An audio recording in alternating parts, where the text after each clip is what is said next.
Hello and good morning everyone. आप सभी लोगों का स्वागत है स्टडी ग्लॉस के ऊपर। आप लोगों ने बचपन में पेंसिल का तो यूज़ किया होगा।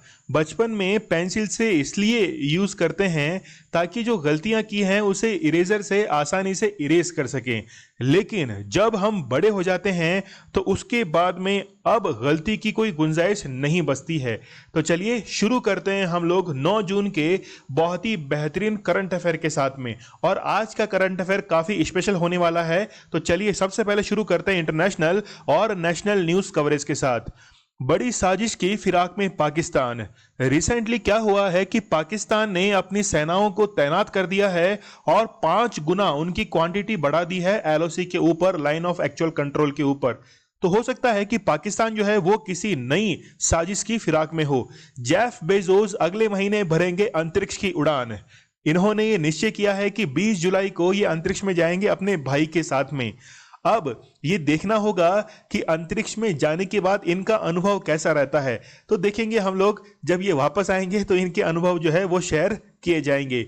आसियान देशों के विदेश मंत्रियों के सम्मेलन की मेजबानी करेगा चीन।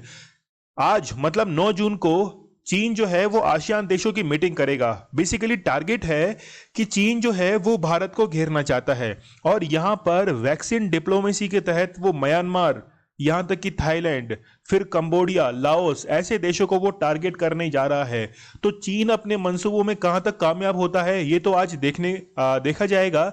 लेकिन चीन की ये जो रणनीति है भारत को घेरने की, ये ध्यान रखिए कि इंडियन ओशियन में तो ये काम करता ही करता है, साथ में अब जो है वो दक्षिण पूर्वी मतलब साउथ ईस्टर्न जो नेशंस हैं वहां पर भी ये काम करने लग गया है। कोरोना के स्रोत तक पहुंचने में सहयोग करे चीन। एंटोनी ब्लिंकन जो हैं इन्होंने ये कहा है कि चीन जो है वो इस चीज में सहयोग करे। लेकिन चीन करेगा क्यों? वास्तविकता में यदि उसी ने फैलाया है तो फिर वो सहयोग क्यों करेगा? तो मुझे तो ये लगता है कि चीन जो है वो इस चीज के अंदर कभी भी सपोर्ट करेगा नहीं कि कोरोना वास्तविकता में वो उसका ओरिजिनेट कहां से हुआ है। 21 जून से 18 पार को मिलेगा मुफ्त टीका। देखिए पहले तो क्या स्कीम थी इसके अंदर कि जब भी वैक्सीन आती थी तो उसको 50% तो सेंटर, 25% स्टेट और 25% जो थे वो प्राइवेट हॉस्पिटल्स उसकी खरीद कर रहे थे। अब इसमें क्या है कि नई जो है वो पॉलिसी आ गई है। स्टेट जो है वो केवल 25% ही जो है उसको क्या कर सकते हैं, खरीद सकते हैं। बाकी क्या होगा कि सेंटर जो है वो डिसाइड करेगी। इसके साथ में ही मोदी जी ने ये अनाउंसमेंट किया है कि एक योजना है गरीब कल्याण अन्न योजना, ये अब दिवाली तक जो है इसको बढ़ा दिया गया है। अब 3 दवाएं कोरोना के इलाज से बाहर। जैसे आप लोगों ने हाइड्रोक्लोरोक्विन का नाम सुना होगा, ऐसी जो है वो 3 दवाएं हैं जिनको अब इलाज से बाहर कर दिया गया है। अभी जब हम लोग करंट अफेयर को देखेंगे तो काफी विस्तार से इसके बारे में समझेंगे क्यों इसको बाहर किया गया है। स्पाइक रोधी एंटीबॉडी ज्यादा पैदा करती है कोविशील्ड। कोविशील्ड का निर्माण ही कोरोना के स्पाइक प्रोटीन का यूज करके बनाया गया है। इसलिए अब स्टडीज के अंदर सामने आ रहा है कि ज्यादा एंटीबॉडीज डेवलप होती हैं कोरोना का स्पाइक प्रोटीन यूज करके। स्फूर्ति प्रिया को फेसबुक ने भारत में शिकायत अधिकारी बनाया। यहां पर भारत के अंदर जो भी फेसबुक काम करेगा इसके लिए कंप्लेंट ऑफिसर जो है वो स्फूर्ति प्रिया को बनाया गया है, ताकि रिसेंटली आपको ये भी तो पता होगा कि सोशल नेटवर्किंग साइट्स जितनी भी हैं उनके ऊपर काफी ज्यादा परेशानी आई थी। ट्विटर को लेकर हम लोग बात करें, रिसेंटली आपको पता होगा कि उपराष्ट्रपति एम वेंकैया नायडू का जो अकाउंट है वहां पर वेरीफाई का जो सिंबल है वो हटा दिया गया था। इसलिए अब जो है ये सोशल नेटवर्किंग साइट ऐसे कदम उठा रही हैं। पकड़े जाने से पहले मेहुल चोकसी ने कैरेबियाई सागर में नष्ट किए दस्तावेज। देखिए इसने क्या किया कि सबसे पहले एंटीगुआ की सदस्यता, वहां की नागरिकता, सिटीजनशिप को हासिल किया। इसके बाद में फिर यहां से वो भाग गया कहां पे, डोमिनिका पर, और वहां पर कैरेबियाई जो सी है वहां पर अपने जो डॉक्यूमेंट्स है उसको फाड़ फाड़ कर फेंक रहा था। पुलिस वालों ने इसको देख लिया और फिर इसको अरेस्ट कर लिया। अब जो है इस पर कार्रवाई चल रही है कोर्ट के अंदर। हो सकता है कि जल्दी जो है ये भारत के अंदर लाया जाएगा। इथेनॉल के बाद अब बिहार में आएगी टेक्सटाइल और लेदर पॉलिसी। बिहार पहला राज्य ऐसा बना था जो कि सबसे पहली इथेनॉल पॉलिसी लेके आया था, लेकिन अब वो है टेक्सटाइल और लेदर पॉलिसी भी लाने जा रहा है। तो स्टडी ग्लॉस का ऐप जो है वो लॉन्च हो चुका है। बहुत ही बेहतरीन कोर्सेज अवेलेबल करवाए गए हैं। ध्यान रखना, लिमिटेड टाइम ऑफर है। रीजनिंग मैथ्स की फैकल्टी बहुत ही शानदार है। यहां तक कि इंग्लिश वाले जो फैकल्टी हैं उनको काफ़ी एक्सपीरियंस है अपने फील्ड का। तो आज ही जाइए और ऐप डाउनलोड कीजिए, वहां से ये SBI क्लरिकल का जो कोर्स है इसको परचेज करना मत भूलिएगा। स्टडी ग्लॉस आप लोग के लिए बहुत ही बेहतरीन कंटेंट लेके आता है। नॉलेज इज पावर, ये हमारी टैगलाइन है। आप मुझे इंस्टा पर फॉलो कर सकते हैं। कोई भी आपकी क्वेरी हो तो मुझे जो है वो आप लोग मैसेज कर सकते हैं। जैसे आज जो था वो एक स्टूडेंट ने मुझे मैसेज किया कि सर आपने जो है वो थोड़ा सा लिखने के अंदर मिस्टेक कर दी थी। H10 N3 होना चाहिए था, आपने लिख दिया था H3N10। तो ये मुझे काफ़ी अच्छा लगा कि उन्होंने मुझे इस चीज़ का रिप्लाई किया। टेलीग्राम पर आप जो है वो लेक्चर की PDF ले सकते हैं। 8 जून के करंट अफेयर को एक बार हम लोग रिवाइज कर लेते हैं। दुनिया के 7 विकसित देशों मतलब G7 जो ग्रुप है ने ग्लोबल मिनिमम कॉर्पोरेट टैक्स को कितना डिसाइड किया है, तो वो कितना है 15% है। हाल ही में किस देश ने रैनसमवेयर को आतंकी हमला घोषित करने का निर्णय लिया है, तो वो है USA। वनाथु द्वीप किस महासागर में स्थित है, पैसिफिक ओशियन के अंदर। रिसेंटली आपको पता होगा कि TMC के जो लीडर हैं वो वहां पर जाकर छिप गए हैं। हाल ही में असम का 6वां नेशनल पार्क जो है वो कौन सा बना है, वो है रायमोना। बाकी जो है वो भी कहाँ के हैं, असम के ही हैं। पर्यावरण प्रदूषण सूचकांक में भारत का कौन सा स्थान है, तो इस इंडेक्स के अंदर भारत का 168 जो है ये रैंक है। स्कूली शिक्षा को मजबूत करने के लिए A++ ग्रेडिंग जो है वो कितने स्टेट्स को दी गई है, तो यहां पर 5 स्टेट जो है वो आप लोग याद रखना। कॉर्पस फ्लावर देखिए काफी बड़ा ये फ्लावर होता है। 30 से 40 साल इसकी उम्र होती है और 10 साल में एक बार ये फ्लावर खिलता है। 10 फीट इसकी हाइट रहती है और इसका ओरिजिन जो है वो है इंडोनेशिया, लेकिन रिसेंटली सैन फ्रांसिस्को के अंदर इसकी प्रदर्शनी में इसको दर्शाया गया था। हाल ही में बिम्स्टेक की स्थापना के कितने वर्ष पूरे हुए हैं, 24 ईयर जो है वो पूरे हो चुके हैं, क्योंकि 6 जून 1997 को इसे एस्टैब्लिश किया गया था। हाल ही में बोको हराम संगठन के लीडर अबू बकर शेकाव की मृत्यु हुई है। यह किस देश में अधिक सक्रिय था, तो ये था किसमें, नाइजीरिया के अंदर ज्यादा सक्रिय था। दिल्ली सरकार की किस योजना को बंद कर दिया गया है, घर घर राशन योजना जो है वो केंद्र की अनुमति ना मिलने के कारण इसको बंद कर दिया गया है। ये कल का हमारा स्टडी ग्लॉस क्वेश्चन था। भारतीय सेना के द्वारा किस राज्य के अंदर पहला सोलर पावर प्लांट स्थापित किया गया है, तो वो कौन सा है, सिक्किम है। चलिए आप लोगों ने भी काफी अच्छे आंसर्स किए थे, इस चीज के लिए आप लोगों को धन्यवाद। चलिए 9 जून का करंट अफेयर हम लोग शुरू करते हैं। बहुत ही बेहतरीन और स्पेशल करंट अफेयर आज के होने वाले हैं। भारत को कितने वर्ष के कार्यकाल के लिए संयुक्त राष्ट्र, मतलब यहां पर बात है इकोसॉक की यहां पर बात है, इकोनॉमिक एंड सोशल कॉर्पोरेशन की यहां पर बात है। तो 2022 से लेकर 2024 तक के लिए, मतलब 2 साल के लिए भारत को जो है वो इलेक्ट किया गया है। याद रखिए कि 2 वर्ष के लिए तो इलेक्ट किया गया है, इसके साथ में ही भारत के साथ में अफगानिस्तान, कजाकिस्तान और ओमान को भी इसमें शामिल किया गया है। थोड़ा सा इसके बारे में हम लोग नॉलेज लेते हैं। देखिए द हिंदू की ये न्यूज आप लोग देख सकते हैं। India elected to UN economic and social council for 2022 and 24 term, मतलब 2 साल का यहां पर टेन्योर जो है वो हो चुका है। यहां पर आप लोग देख सकते हैं अफगानिस्तान है, कजाकिस्तान है और ओमान है। तीनों कंट्रीज को आप लोग अच्छे से याद रखना किसके साथ में इंडिया इलेक्ट हुआ है, और जो ओरिजिन है वो है एशिया पैसिफिक स्टेट्स के अंदर। तो इसको अभी हम लोग देखते हैं कि क्या ये कहना चाह रहा है। देखिए सबसे पहले इकोसॉक के बारे में देखिए कि यूनाइटेड नेशंस की एक ये पेरेंट ऑर्गेनाइजेशन है। इसके हेडक्वार्टर्स हैं न्यूयॉर्क के अंदर और इसको जो फाउंड किया गया था वो 26 जून 1945 को फाउंड किया गया था। ओ जून जो है इसके प्रेसिडेंट है। ठीक है, तो यहां पे देखिए आप लोग देख सकते हैं कि the United Nations economic and social corporation is one of 6 principal organ of the United Nation, मतलब जो 6 ऑर्गन्स हैं उसमें से एक है। कौन कौन से हैं देखते हैं हम लोग। एक तो है जनरल असेंबली, फिर है सिक्योरिटी काउंसिल, मतलब आप इसके आगे UN और लगा सकते हैं, UN security council, UN general assembly, UN secretariat, UN इकोसॉक, फिर ट्रस्टीशिप काउंसिल है, फिर इंटरनेशनल कोर्ट ऑफ जस्टिस है। ठीक है, तो ये 6 इसके अंदर ऑर्गन हो गए। यहां पे देखिए कि UN के अंदर 193 मेंबर्स टोटल हैं, लेकिन इकोसॉक की यदि बात करें तो टोटल 54 कंट्री जो हैं वो इसमें पार्टिसिपेट देश पार्टिसिपेट जो है वो करते हैं। ठीक है, इसमें आप लोग एक चीज और याद रखिएगा कि इसके अंदर वोटिंग जो है वो केवल 54 मेंबर्स ही करते हैं, और एक देश का जो कार्यकाल होता है बेसिकली वो 3 साल का होता है। 3 इयर्स के लिए उसको चुना जाता है ओवरऑल। ठीक है, हमेशा जो है वो 3 साल के लिए चुना जाता है। लेकिन किस कैटेगरी में, तो आप लोग देख सकते हैं कि रीजनल कमीशंस कौन कौन से हैं। 5 तरह के कमीशन आप लोग यहां पे देख सकते हैं। इकोनॉमिक कमीशन फॉर अफ्रीका, मतलब रीजनल वाइज ये डिवाइड है। ठीक है, फिर देखिए economic and social commission for Asia and Pacific, और इंडिया को जो है वो इसी रीजन के अंदर इलेक्ट किया गया है। फिर यूरोप के लिए अलग है, इसके बाद में लैटिन अमेरिका और कैरेबियन जो आइलैंड्स हैं उसके लिए अलग है, इसके साथ में ही वेस्टर्न एशिया जो है इनके लिए अलग है। इसकी 3 जो हैं वो स्टैंडिंग कमेटी है, यहाँ पे आप लोग देख सकते हैं। Committee for programme and coordination, committee on non governmental organisations, और फिर है committee on negotiation with inter governmental agencies. तो तीनों के वर्क जो है वो आपको यहां पर थोड़े से समझ में आ रहे होंगे। देखिए इंडिया जो है वो एशिया पैसिफिक स्टेट्स कैटेगरी के अंदर चुना गया है। अफगानिस्तान है इसके अंदर, कजाकिस्तान है और ओमान, 3 कंट्रीज इंडिया के साथ में और चुनी गई हैं। और ये सब काम जो है वो कब हुआ है, मंडे को ये हुआ है।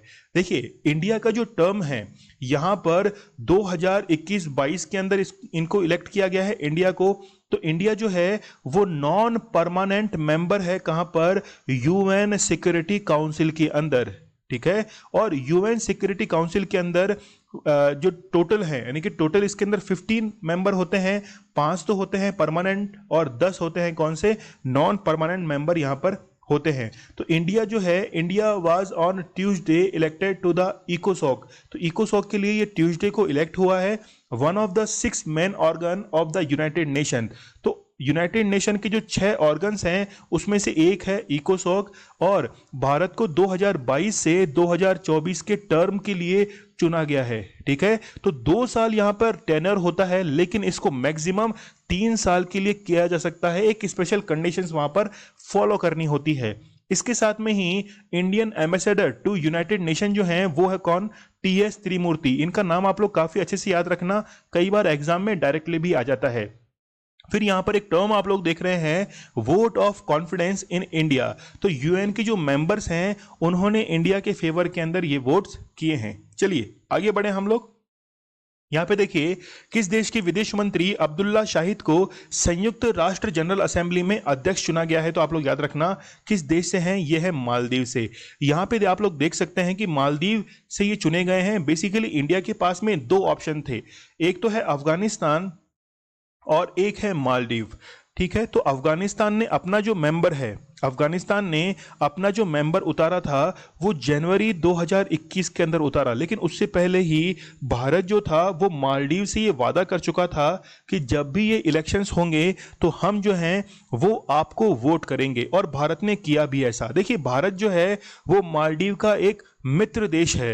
वैक्सीन जो थी वो सप्लाई की थी, लेकिन अफगानिस्तान को वोट नहीं किया। इसका मतलब ये नहीं है कि कहीं कहीं में हम लोग अफगानिस्तान के विपक्ष में हैं, ऐसा कुछ भी नहीं है। बेसिकली हम लोग मालदीव को जो थे वो पहले ही ये क्या कर चुके थे, अनाउंस कर चुके थे कि हम मालदीव को वोट करेंगे।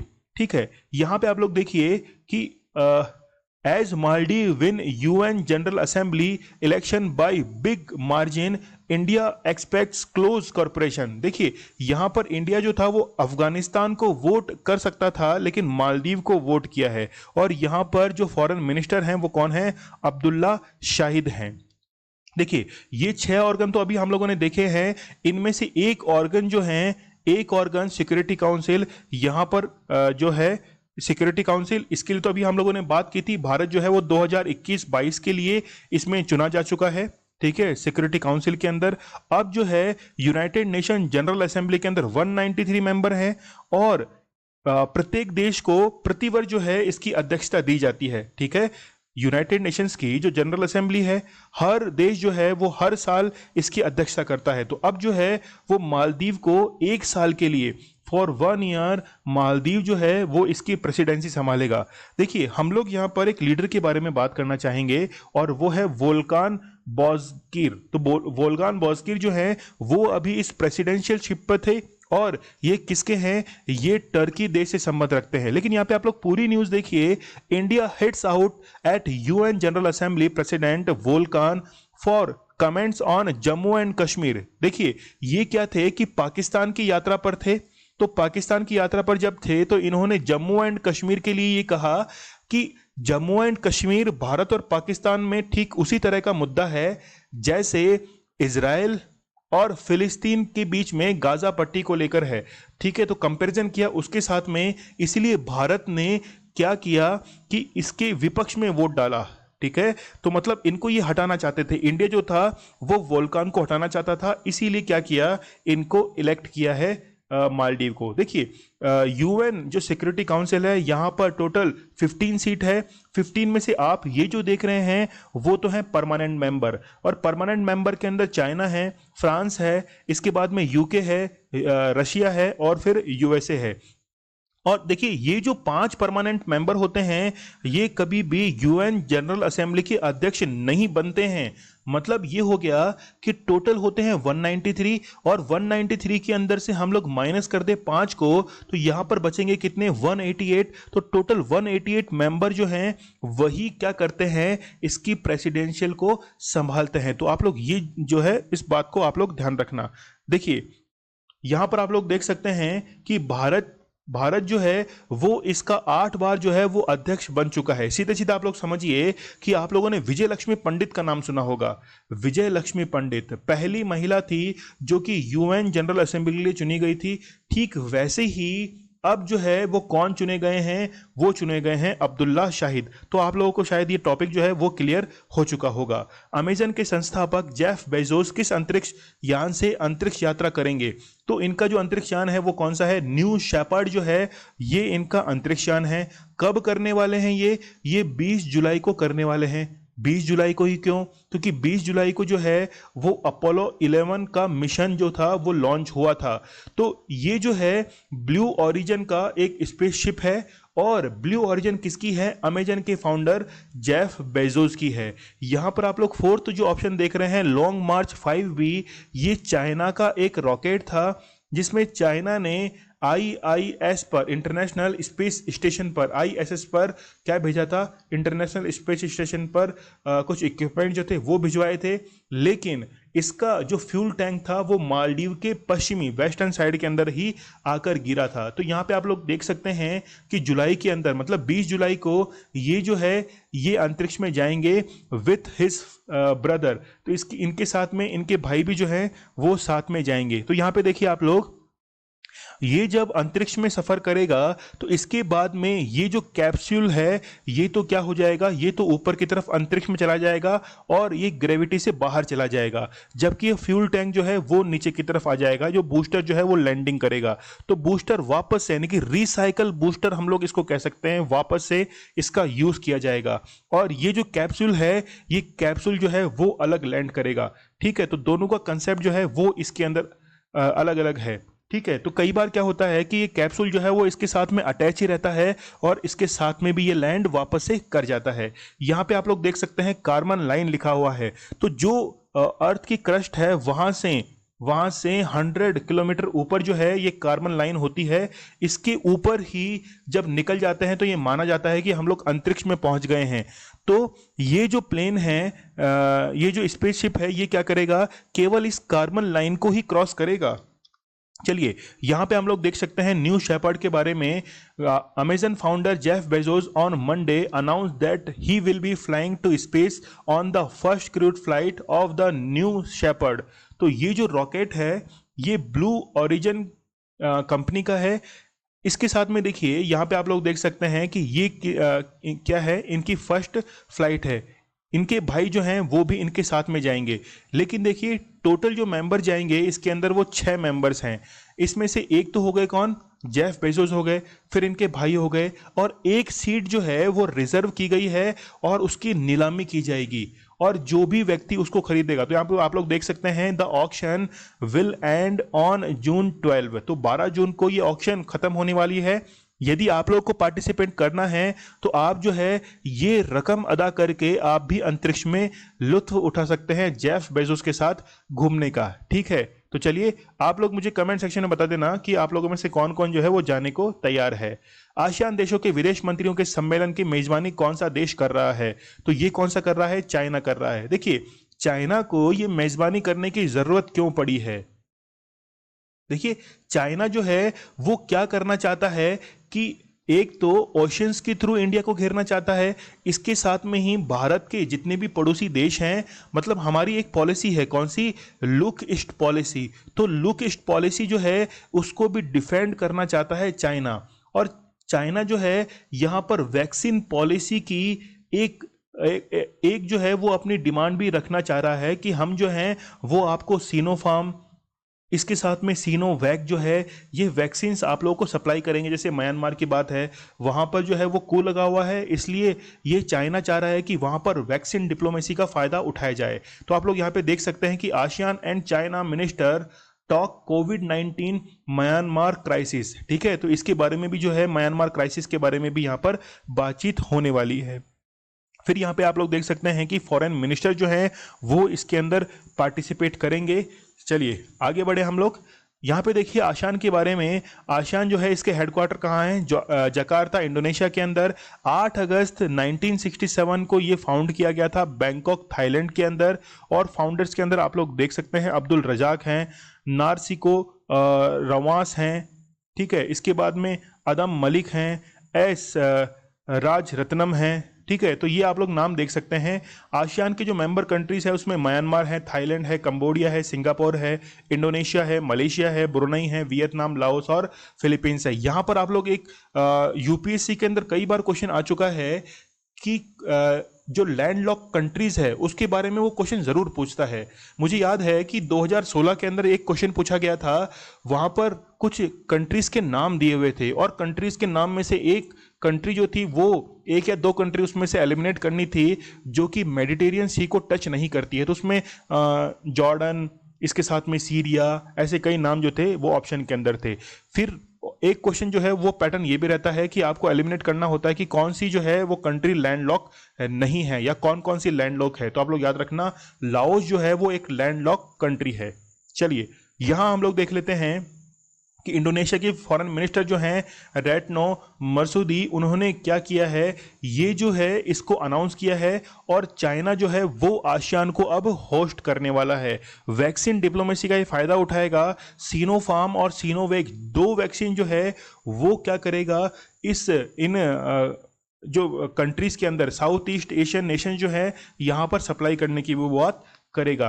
यहाँ पे हम लोग देख सकते हैं the ASEAN summit is by annual meeting होती है, मतलब 2 साल के अंदर एक बार जो है वो इनकी मीटिंग होती है। फुल फॉर्म आप लोग देख सकते हैं association of South Eastern Asian nations in relation to economic, political, security and socio culture development of South East Asian nations. ठीक है, तो इसके जो ऑब्जेक्ट्स हैं वो आप लोगों को समझ में आ रहे होंगे। पहला जो एशियन समिट है वो हेल्ड किया गया था फरवरी 1976 के अंदर और बाली इंडोनेशिया के अंदर। ठीक है, और जो सेकंड समिट था वो आप लोग यहाँ पे देख सकते हैं, ये कुआलालंपुर के अंदर मलेशिया में हेल्ड किया गया था अगस्त 1977 के अंदर। ठीक है, तो आप लोग यहाँ पे देखिए कि आसियान जो है इसका पार्टिसिपेटिंग कंट्री जो है, मेंबर जो है वो इंडिया नहीं है, आसियान का नहीं है, सार्क का जो है वो मेंबर कंट्री है। कौन सा? इंडिया। तो आप लोग यहाँ पे एक चीज और देखिए, the ASEAN leaders sign the treaty of amity and corporation in South East Asia. तो यहाँ पर साउथ ईस्ट एशिया के अंदर जितना भी इकोनॉमिक, पॉलिटिकल, जितना भी हलचलें होती हैं उसके अंदर ये आसियान कंट्री जो हैं वो पार्टिसिपेट करती हैं। केंद्र सरकार ने कोरोना के इलाज के लिए कौन सी दवा को बाहर किया है? तो ये जो है तीनों दवाओं को बाहर कर दिया है। और तो इसका आंसर क्या रहेगा? डी रहेगा, ऑल ऑफ दी अबव। ठीक है, तो इसमें इवरमेक्टिन, ठीक है, इसके साथ में हाइड्रोक्लोरोक्विन और साथ में एक और कौन सी है वो है फेवी पिरावीर। ठीक है, फेविपिरावीर जो है, ये 3 मेडिसिन जो है इनको बाहर कर दिया गया है। क्यों किया है कि WHO के अंदर जो चीफ साइंटिस्ट है सौम्या स्वामीनाथन, ये MS स्वामीनाथन की बेटी हैं, इन्होंने ये स्टेटमेंट दिया था कि कई मेडिसिन जो हैं वो यूज आती हैं पैरासीटामोल, कफ सिरप जो है वो यूज आ रही हैं कोविड पेशेंट्स के लिए, इसलिए ये जो है वो एंटीबॉडीज डेवलप नहीं कर पाती हैं, इसलिए इनको क्या किया जा रहा है, इनको इस रेस से बाहर किया जा रहा है, इनको अब यूज में नहीं लिया जाएगा। चलिए ठीक है। इनकम टैक्स विभाग के द्वारा कौन सी नई वेबसाइट को लॉन्च किया गया है, तो ई फाइलिंग 2.0 जो है इसको क्या किया गया है, लॉन्च किया गया है। ठीक है, इसमें क्या होगा कि जितने भी टैक्स पेयर्स हैं उनको एक सिंगल विंडो जो है, सिंगल विंडो वो प्रोवाइड कराई जाएगी, और सिंगल विंडो के तहत जो भी उनकी प्रॉब्लम्स हैं, उनको टैक्स पे करना है, वो सभी इस वेबसाइट पर जाकर कर सकते हैं। देखिए, केवल वेबसाइट ही नहीं है, इसके तहत एक ई गवर्नेंस योजना जो है, ई गवर्नेंस योजना वो भी चालू की गई है, साथ में एक मोबाइल ऐप जो है वो भी लॉन्च किया गया है, और एक कॉल सेंटर जो है ये भी यहाँ पर निर्मित किया गया है, ताकि टैक्स पेयर्स की जो भी प्रॉब्लम है वो यहाँ पर दूर की जा सके। यहाँ पे हम लोग देख सकते हैं कि new income tax e filing website ITR income tax return ई फाइलिंग 2.0 जो है पोर्टल, ये लॉन्च कर दिया गया है। चलिए बढ़े हम लोग आगे।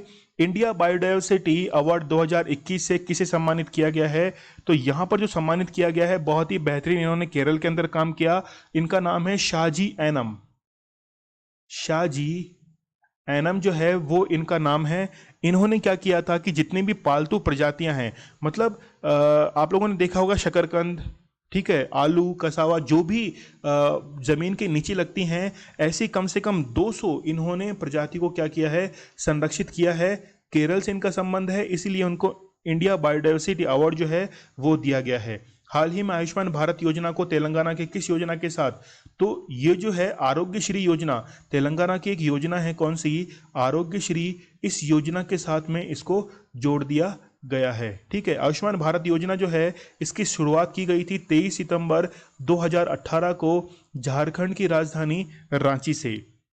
प्राणवायु देवता पेंशन योजना किस राज्य सरकार की है, तो ये किस सरकार की है, वो है हरियाणा सरकार की। देखिए, यहां पर किसी भी पेड़ की उम्र जो है वो 75 वर्ष से अधिक हो गई है, तो अधिक होने के बाद 2500 रुपए पर ईयर और पर ट्री जो है वो दिए जाएंगे यहाँ की ग्राम पंचायत को। ठीक है, और ग्राम पंचायत जो है फिर इसका संरक्षण करेगी, और इसे ही क्या कहा गया है, इसे ही कहा गया है प्राण वायु देवता पेंशन योजना। तो हम लोग कहें कि 75 वर्ष में वो रिटायर हो रहा है, और उसके बाद में उसके संरक्षण के लिए पैसा जो है वो सरकार देगी। इसके साथ में ही ऑक्सीजन जो वन है, यानी कि इसको कहा गया है ऑक्सी वन जो है, इसके तहत 3 करोड़ पेड़ जो हैं ये भी लगाए जाएंगे हरियाणा सरकार के द्वारा। तो आप लोग याद रखना, बहुत ही इंपॉर्टेंट है। राजस्थान के अंदर एक बहुत ही महत्वपूर्ण योजना है, आप लोग याद रखना, चिरंजीवी योजना, जिसके तहत निशुल्क जो है वो 5 लाख रुपए का कैशलेस बीमा दिया जाता है। यहाँ पे आप लोग देख सकते हैं प्राण वायु देवता जो है पेंशन स्कीम वो चलाई गई है, किसके लिए, पेड़ों के लिए, और ऑक्सी वन स्कीम जो है वो भी लॉन्च की गई है हरियाणा के अंदर। किस राज्य के मुख्यमंत्री को 2021 से 2025 तक के लिए बैडमिंटन वर्ल्ड फाउंडेशन जो काउंसिल है इसके लिए इलेक्ट किया गया है, तो असम के जो CM हैं हिमंता विश्वा शर्मा, इनको क्या किया गया है, इलेक्ट किया गया है। किस देश के वैज्ञानिकों ने पहली बार लैब में कृत्रिम यानी कि आर्टिफिशियल मिनी हार्ट जो है वो विकसित किया है, तो आप लोग याद रखना, ऑस्ट्रिया जो है, ऑस्ट्रिया के साइंटिस्ट ने ऐसा किया है, मिनी हार्ट जो है वो इन्होंने बनाया है, और मिनी का मतलब है कि केवल 2 mm जो है यही इसकी साइज है, तो पहली बार ऐसा किया गया है। देश की पहली इलेक्ट्रिक व्हीकल सिटी के रूप में किस शहर को विकसित किया जाएगा, तो केवड़िया जो है इसको विकसित किया जाएगा। और केवड़िया कहाँ स्थित है, ये स्थित है गुजरात के अंदर। क्या होगा इसके अंदर, देखिए, इलेक्ट्रिक सिटी का मतलब है कि यहाँ पर जितने भी जो व्हीकल्स यूज किए जाएंगे वो सब इलेक्ट्रिक व्हीकल होंगे। इसके साथ में ये केवड़िया सिटी है कहाँ पर, आप लोगों ने सुना होगा स्टैच्यू ऑफ यूनिटी, तो स्टैच्यू ऑफ यूनिटी जो है इसके पास में ये सिटी जो है ये विकसित की जाएगी।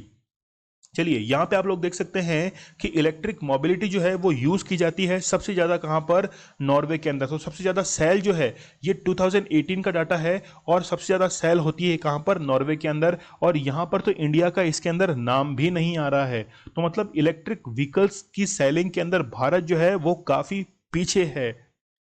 चलिए यहाँ पे आप लोग देख सकते हैं, in which country is the Nyiragongo volcano active. तो निर्गागोंगा वॉल्केनो जो था वो अभी कॉन्गो के अंदर एक्टिव हुआ था और यहाँ पर काफ़ी लोगों की जान गई थी और भारत की तरफ से एनडीआरएफ की जो टीम थी वो भी वहाँ पर गई थी। इसके साथ में आर्मी के जो मेंबर्स थे, आर्मी के जितने भी जवान हैं वो भी वहाँ पर गए थे। एशिया कप को स्थगित करके किस वर्ष में आयोजित किया जाएगा? तो वो आयोजित किया जाएगा 2023 में। देखिए पहले ये पाकिस्तान में होना था, फिर ये श्रीलंका के अंदर होना था, अब जो है इसको स्थगित करके 2023 के अंदर अब डिसाइड किया जाएगा। चलिए, किस राज्य सरकार के द्वारा जहां वोट वहां वैक्सीनेशन, तो ये अभियान जो है वो किसने शुरू किया है? वो दिल्ली गवर्नमेंट ने शुरू किया है, ताकि जो भी आपका पोलिंग बूथ था, जब आपने वोट दिया था वहां पर जो भी आपका पोलिंग बूथ था वहां के बीएलओ को, वहाँ का जो बीएलओ है, इनकी बूथ लेवल ऑफिसर जो है, उसको ये जिम्मेदारी दी गई है कि आपके जितने भी निर्वाचन क्षेत्र के अंदर मतदाता थे उनको क्या किया जाएगा? वैक्सीनेट किया जाएगा। और बीएलओ जो है वो घर घर जाकर ये भी देखेंगे कि कितने लोगों को वैक्सीन नहीं लगी है और उनको क्या करेंगे? उनको वैक्सीनेशन सेंटर तक लेके आएंगे। चलिए, जितने भी 45 वर्ष से अधिक के जो व्यक्ति हैं जिनको वैक्सीनेट नहीं किया गया है उन लोगों को सबको क्या किया जाएगा? वैक्सीनेट किया जाएगा। परमाणु ऊर्जा आयोग के कौन से पूर्व अध्यक्ष का हाल ही में निधन हुआ है? तो परमाणु ऊर्जा आयोग ये जो है अभी रिसेंटली इनका देहांत हुआ है और इनका जो नाम है, इनका नाम है श्री कुमार बनर्जी। श्री कुमार बनर्जी जो हैं ये इनका नाम है, जो कि 2004 के अंदर ये डायरेक्टर बने थे। 2004 में ये बार्क के डायरेक्टर बने थे, ठीक है, भाभा एटॉमिक रिसर्च सेंटर के डायरेक्टर बने थे 2004 के अंदर। और 2012 के अंदर जो परमाणु ऊर्जा आयोग है, ठीक है, ये फिर इसके अध्यक्ष बने थे। 2005 के अंदर इनको पद्मश्री मिला हुआ है, 2005 में इनको पद्मश्री, और इसके साथ में ही 1989 के अंदर शांति स्वरूप भटनागर जो है वो पुरस्कार भी इनको मिल चुका है। संजीवनी परियोजना किस राज्य सरकार के द्वारा शुरू की गई है? तो वो हरियाणा सरकार के द्वारा शुरू की गई है। और जितने भी कोविड-19 से संक्रमित जो मरीज हैं उनको क्या किया जाएगा? घर पर जाकर उनको मेडिकल फैसिलिटी जो है वो प्रोवाइड कराई जाएगी इस योजना के तहत। Who has been appointed as the World Bank Education Advisor recently? तो किसको किया गया है? रंजीत सिंह डिसले जो है इनको क्या किया गया है? एज ए एडवाइजर अपॉइंट किया गया है। तो यहाँ पे हम लोग न्यूज़ देख सकते हैं, इनको ग्लोबल टीचर प्राइज जो है 2020 में उसके लिए भी इलेक्ट किया गया था, और वो क्यों किया गया था वो भी हम लोग देख लेते हैं। तो यहाँ पे देखिए आप लोग, ये क्या है कि एक प्राइमरी स्कूल टीचर हैं महाराष्ट्र के सोलापुर से, और इनको ग्लोबल टीचर प्राइज अवार्ड 2020 में इनको दिया गया था। और ये जो हैं वो जून 2021 से जून 2024 तक इस पोस्ट पर क्या करेंगे? ये काम करेंगे। इनकी उम्र जो है वो केवल अभी कितनी है? 32 वर्ष है। और इन्होंने गर्ल्स एजुकेशन को क्या किया है? काफ़ी प्रमोट किया था, और इसी के कारण इनको एज ए एडवाइज़र अपॉइंट किया गया है। महिलाओं के द्वारा संचालित ऑक्सीजन एक्सप्रेस किन 2 शहरों के बीच? तो आप लोग याद रखना, एक तो है इसमें झारखंड का है, एक तो है इसमें झारखंड का मतलब जमशेदपुर जो है यहाँ से ये शुरू हुई और कहाँ तक आई? कर्नाटक, तो बेंगलोर तक। जमशेदपुर से बेंगलुरु तक ये ट्रेन जो थी वो चलाई गई थी पूरी, यानी कि महिलाओं के द्वारा, यानी कि जो वुमेन क्रूज हैं उनके द्वारा चलाई गई थी। साथ में ही वुमेन क्रू मेंबर जो थी उनके द्वारा चलाई गई थी। और ये कौन सी थी? ये 7वीं ऑक्सीजन एक्सप्रेस है, ठीक है। टोटल 8 जो है वो अब तक चल चुकी हैं, और ये 7वीं जो थी वो महिलाओं के द्वारा संचालित थी। किस देश के द्वारा प्रशांत महासागर में 8000 मीटर का ड्रिल किया गया है? तो वो किसके द्वारा किया गया है? जापान के द्वारा किया गया है। कहाँ पर किया गया है? पैसिफिक ओशन में, क्योंकि यहाँ पर जितने भी भूकंप आते हैं और सुनामी आती हैं उस चीज़ का पता लगाने के लिए जापान ने क्या किया है कि ये पैसिफिक ओशन के अंदर ड्रिल किया है।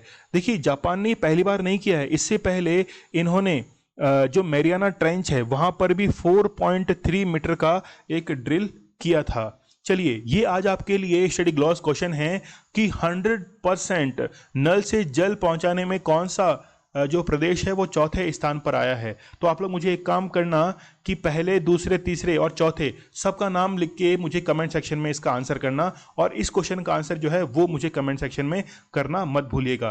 आप मुझे जो भी आपकी क्वेरीज हैं वो इंस्टा पर पूछ सकते हैं। मुझे अच्छा लगा कि एक स्टूडेंट ने मुझे मैसेज किया कि सर आपने क्या किया था कि इसको थोड़ा सा गलत कह दिया था, तो मुझे भी अच्छा लगा। तो फिर मैंने उसको उनको जो है वापस से रिप्लाई भी कर दिया था कि बर्ड फ्लू का जो है वो रिसेंटली चाइना में मिला था, वो H10N3, ठीक है।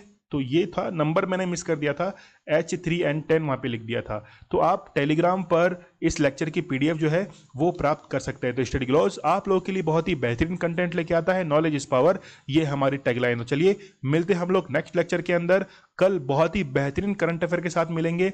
ध्यान रखना, फीडबैक देना मत भूलना। यदि आप लोग चाहते हो कि करंट अफेयर जो है वो अपनी ऊंचाइयों पर जाए, तो आप लोग मुझे पूरा साथ देना और मुझे इसका फीडबैक जरूर देना। तो चलिए मिलते हैं कल हम लोग बहुत ही बेहतरीन करंट अफेयर के साथ। तब तक के लिए धन्यवाद, थैंक यू।